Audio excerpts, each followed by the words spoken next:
Las drogas es sin dudas una de las peores plagas que ha invadido a la humanidad y por más largo periodo de tiempo.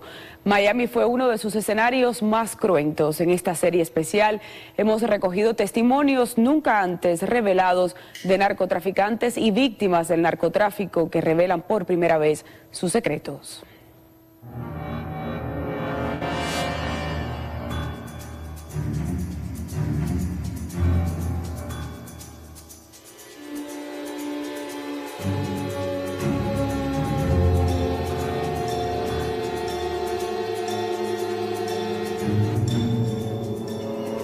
Bueno, llegué a ser un narcotraficante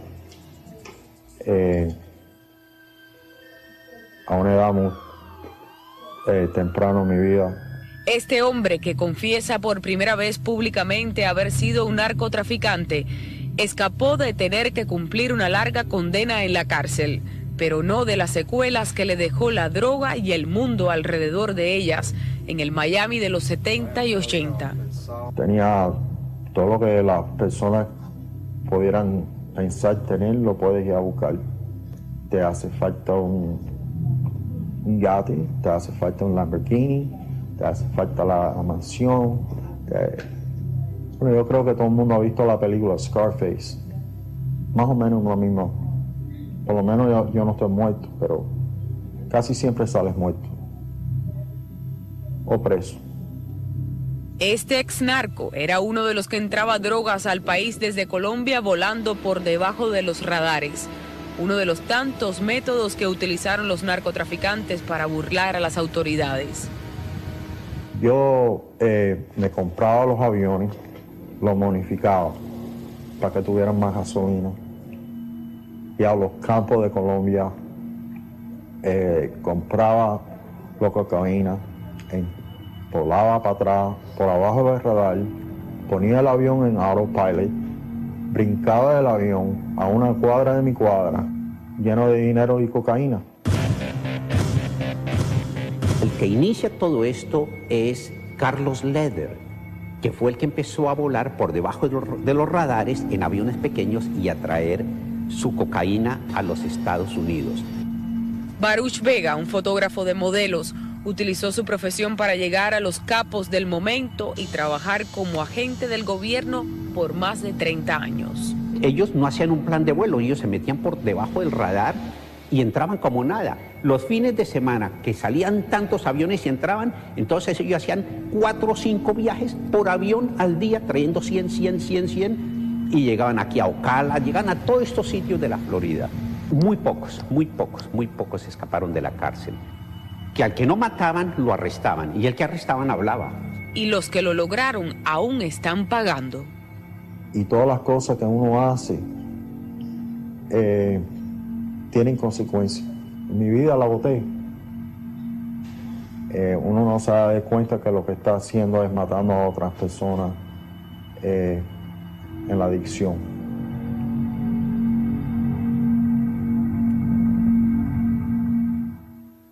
Esta noche, en la segunda parte de nuestra serie, habla con nosotros por primera vez después de 30 años, una mujer que apenas siendo una niña vio cómo asesinaban a sus padres para cobrar una cuenta de narcotráfico.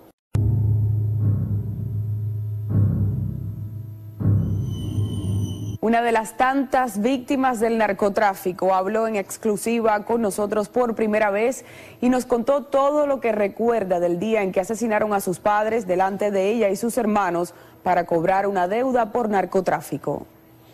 El asesinato de la familia Lorenzo, uno de los tantos en la guerra del poder y las drogas, fue descrito en detalles en la película documental Cocaine Cowboy. El crimen fue ordenado por Griselda Blanco en 1982 en Miami, una sanguinaria narcotraficante a la que se le adjudican decenas de asesinatos. 3 pequeños lograron sobrevivir. Aunque la orden era matarlos a todos, los sicarios resolvieron dejarlos con vida. La mayor de los 3, Dayanara Torres, rompió con nosotros el silencio 30 años después. Cuando yo me asomo, ya mi mamá estaba amarrada ya en el cuarto y le estaban pegando golpes y ya yo había visto las pistolas y todo. Entonces yo le dije a mi hermanita que viera. Entonces mi hermana miró así y se asustó y nos volvimos a sentar en la sala a seguir mirando la televisión.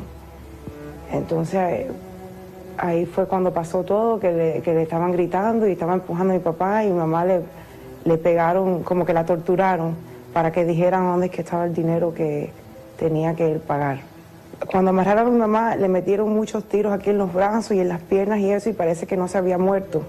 Cuando pasaron a mi papá para el cuarto de nosotros que quedaba al lado, el hombre fue cuando yo le dije a mi hermana que mirara, entonces cogieron y le metieron un tiro a mi mamá aquí en la... Entonces ella gritó, mis hijos, mis hijos. Porque mi mamá estaba en pain, como tenía dolor y yo quería ayudarla pero no podía. Hoy frente a la casa en el barrio de los Rhodes, en Miami, Dayanara rememora una vez más el peor día de su vida. Cuando pasas te detienes en algún momento a ver la casa otra vez. No me detengo, pero siempre me viene el mal recuerdo de lo que pasó. Sí. ¿En la casa está muy diferente o está más o menos igual? Está muy diferente por la parte esta que hicieron adelante y eso. Pero... A partir de ese momento, ¿cómo fue tu vida? El problema es que vivíamos con mucho miedo porque pensábamos que nos iba a poder suceder algo por ellos. So, vivíamos así con mucho miedo. Bueno, durante toda mi vida yo viví con eso por dentro y yo nunca le hablo a nadie de esas cosas. Y había muchas veces que yo no quería vivir, que yo no quería estar aquí en esta vida. ¿Te deprimes a veces? Sí, muchas veces. ¿Y tú crees que es consecuencia de eso? Como quiera que sea, yo la extraño mucho. Todavía la extraño. Dayanara pudo identificar al matón principal de sus padres, que fue a la cárcel muchos años, mientras que Griselda Blanco, después de cumplir 16 años en prisión de una condena de 25, está libre en algún lugar de Colombia a donde fue extraditada.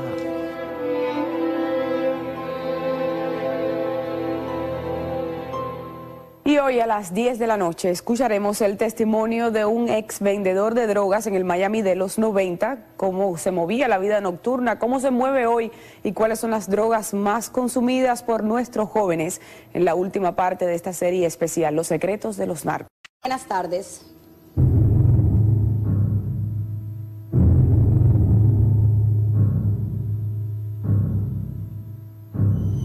Un ex vendedor de drogas que logró escapar de la justicia habló con América Noticias sobre el mundo, el interior del mundo en el que se movía la vida nocturna en Miami.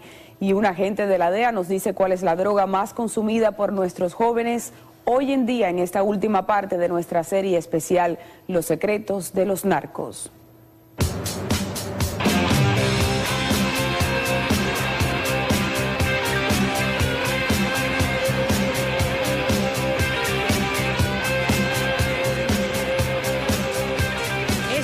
Sabido que en el mundo de las drogas, el que no termina muerto o tras las rejas, acaba enfermo, discapacitado y en el mejor de los casos arrepentido. Sin embargo, el dinero y la adicción terminan muchas veces imponiéndose a la razón. Yo creo que a mí me las vendía a $10, yo las vendí a 20 o 30. Y entonces, pues ya con el doble compré más y seguí. Yo en un mes ya tenía $10,000 en mi casa. Wow, y haciendo nada. Nuestro entrevistado secreto, por razones obvias, habla sobre el éxtasis, la pastillita que causaba hasta hace poco y aún hoy furor entre los jóvenes en las discotecas y también la muerte a más de uno. Todo el mundo que está ahí necesita eso. Tú necesitas esa clase de droga para mantener la vida que hay aquí en Miami. Aquí... Te digo, la gente que tú ves saliendo de un club a las 10 de la mañana, es imposible que lo hicieron con Red Bull. Imposible.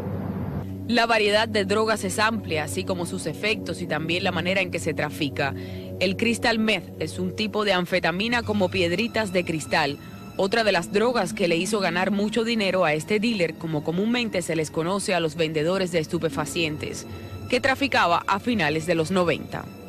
Eso es lo que ayuda a la gente a estar hasta las 6 de la mañana en un club, hasta las 10 de la mañana y estar 2 días despierto. Eso es Porque en sí la cocaína no dura tanto el efecto, esto sí. La gente no tiene idea del daño, el poder adictivo que tiene esta droga. Y está comprobado cuando miramos las estadísticas de jóvenes y personas que se han involucrado con esta droga. La destrucción del hígado, la droga, el daño que le puede hacer al cuerpo humano, al corazón. Es una droga, al ser un estimulante, mucho más poderoso que la cocaína. Pero actualmente, después de la cocaína y la marihuana, las drogas más consumidas, sobre todo por los jóvenes, son las recetadas. Tienen el pensamiento de que es una droga que mi abuela la usa para algo, debe ser buena. Entonces, lamentablemente piensan la gran mayoría, bueno, si tomo estas pastillas, pues no me va a hacer el mismo daño que si uso cocaína, por ejemplo. Y nada más lejos de la verdad.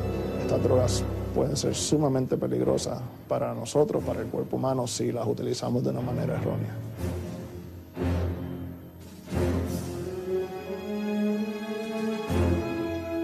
Hoy en muchas fiestas los jóvenes hacen lo que le llaman un batido, que según me explicó el agente de la DEA, Oscar Negrón, que veíamos en pantalla, no es más que un recipiente lleno de pastillas recetadas, donde todos meten la mano y de ahí a la boca, sin saber siquiera lo que están tomando. Un peligro real de nuestros días.